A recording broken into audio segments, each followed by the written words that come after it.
Now and Then represents something very special. It's not just the triumph of technology over time, but indeed the end of a long and winding road.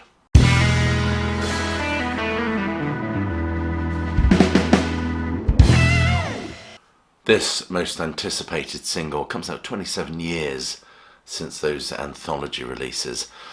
Of course, we all remember 1995's Free as a Bird. But this, of course, utilises technology that was simply not available to them in the 1990s. Of course, these songs started out as demos, recorded by Lennon in his Dakota building apartment, with just a piano accompaniment recorded on a Sony CF580. And they were recorded between 1977 and 1978.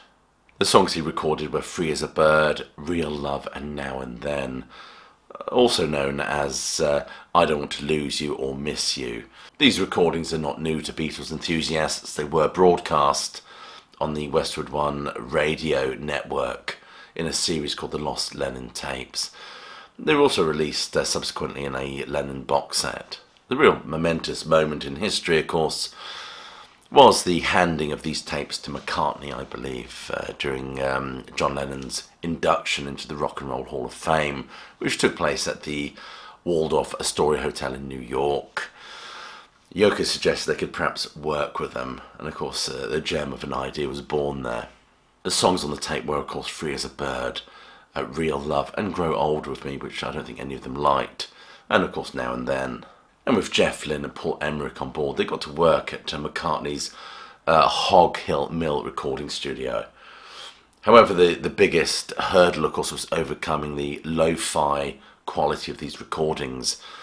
The piano was interwoven with Lennon's voice. The technology simply wasn't there to separate them effectively, like it is now. Of course, they did the best they could with these recordings with the technology that was available in the 1990s. But I, for one, would like to see them revisit those two songs, Real Love and Free as a Bird, with the new AI technology that's been developed by Peter Jackson. So they got to work on Now and Then. They laid down a backing track. Paul recorded his bass. He subsequently redone his bass for this new version. And more importantly, of course, is George Harrison recorded his rhythm guitar parts, so he's strumming away on this record. The song was abandoned, of course. George had no faith in it. He called it effing rubbish. But McCartney always felt that he could bring George round, bring him back into the fold with this one. Of course, it was never to be, because we lost George in 2001. Now, if I'm not mistaken, Free as a Bird was actually kept from the #1 spot by Michael Jackson's Earth song. I prefer the Jarvis Cocker version personally, but there you go. Now, with the release of the anthologies, Anthology 1, 2 and 3, we kind of anticipated there'd be a new Beatles song on each one. We got Free as a Bird and Real Love.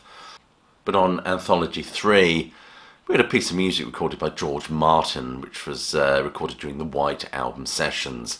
A piece of music called A Beginning, which was supposed to start Don't Pass Me by Ringo. Now, as I've said, AI uses this technology to separate and clean up all the individual elements, similar technology that was used to create a new stereo mix of the Revolver album. Parenthetically, I have to say that I'm pretty excited about this, because there are hundreds of really quite good quality audience recordings of all my favourite bands like Pink Floyd and Jethro Tull. Obviously not hi-fi because they're audience recordings, but certainly better condition than those Lennon tapes. It makes you wonder what they could do if they applied AI technology to those, all those potentially live concerts that could be released. Now, Floyd have been claiming their ownership rights to all these live recordings, these bootlegs, over the last few years. I wouldn't be surprised if those recordings are worked on and we get a Floyd box set in the future. You heard it here first. Anyway, sorry about my digression.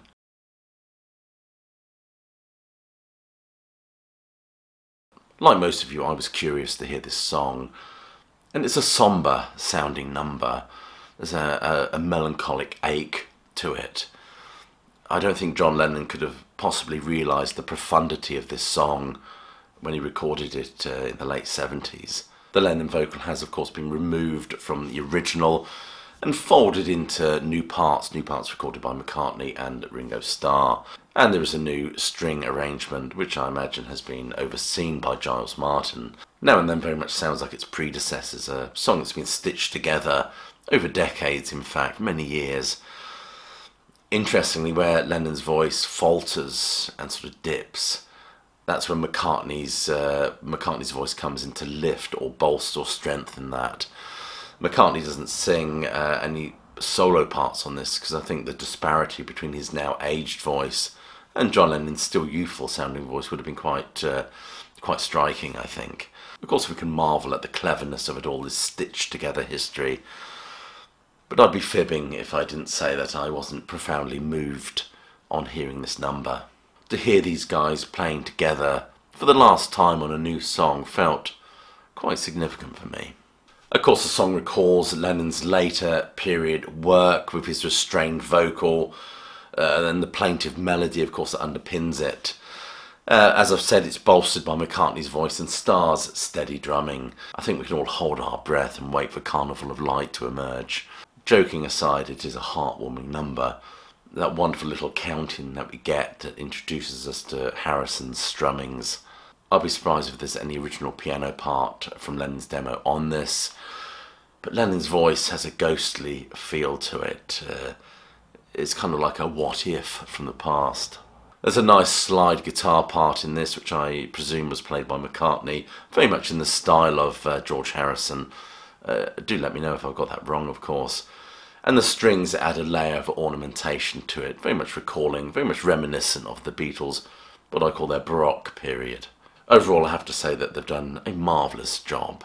They really have. And this, of course, will feature on the new Beatles, the reissue of the Blue album. I will include a purchasing link to the Blue album just below this video if you haven't already purchased it. Anyway, they're my thoughts on this new Beatles track. I'm sorry this video is a bit late. I just couldn't get it done yesterday. But nevertheless, I wanted to throw my 10pence worth into the ring of hundreds of other videos that are already out there. Thank you for watching. If you're new to this channel, please do click like, subscribe, and do check that notification bell. It's so important for you to get notified of any new uploads, and also it keeps the YouTube algorithm happy. Share this video, by all means, please do share it. Anyway, I'll leave you with my closing salvo, which you know by now, is hope you're well, staying safe, and that you keep listening.